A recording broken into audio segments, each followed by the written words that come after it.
Hi, have you ever noticed that people remember you only when they need something? Have you ever given your time, your sleep, your peace only to realize that once their problem is solved, you disappear from their memory? If that pain feels familiar, then this story is for you.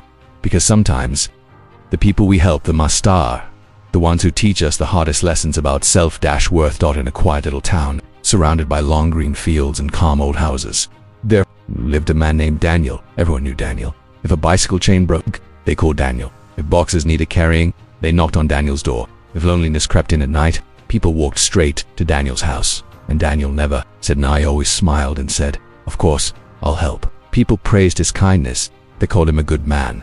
But slowly, without him realizing it, Daniel's life stopped belonging to him. His garden stayed unfinished. His windows cracked, his roof leaked. His own problems piled up while he ran through town fixing everyone else's life. Every night he returned home exhausted, covered in dirt and sweat. His mother watched him with tired eyes and once asked softly, "Daniel, you help everyone, but why does no one ever help you?" Daniel gave the same gentle smile. "It's okay, Mom. One day, they'll remember my kindness." But that day never came.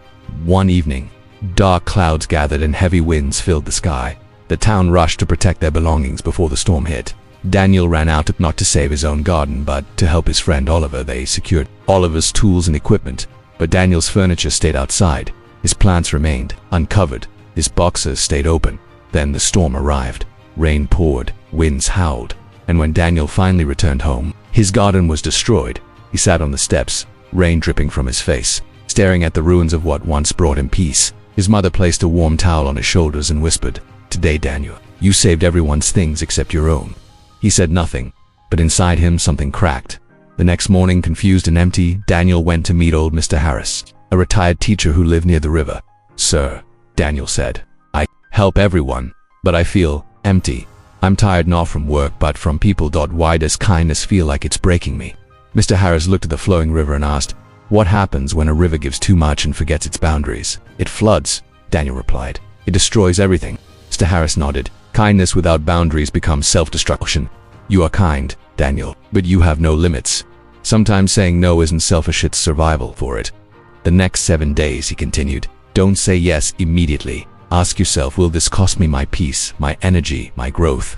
If yes, say, not today. The next day, Oliver asked for help again. Daniel looked at his broken fence, ignored for months. His heart wanted to say yes, but he breathed in and said, "Not today. I need to take care of my own life." Oliver was shocked. Daniel felt guilty, but he stayed firm. That day, the fence finally stood strong, and for the first time in years, Daniel felt proud.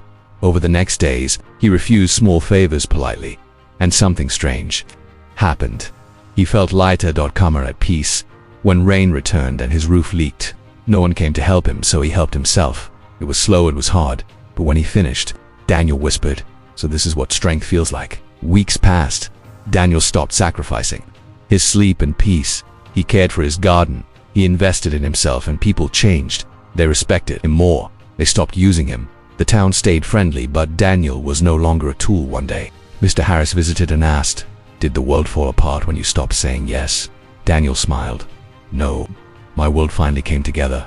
Because the moment you stop saying yes to everyone, you finally say yes to yourself." So tell me, you're like Daniel, remember this. No doesn't make you selfish, it makes you strong. Choose peace over pressure, because the world respects you only when you start respecting yourself.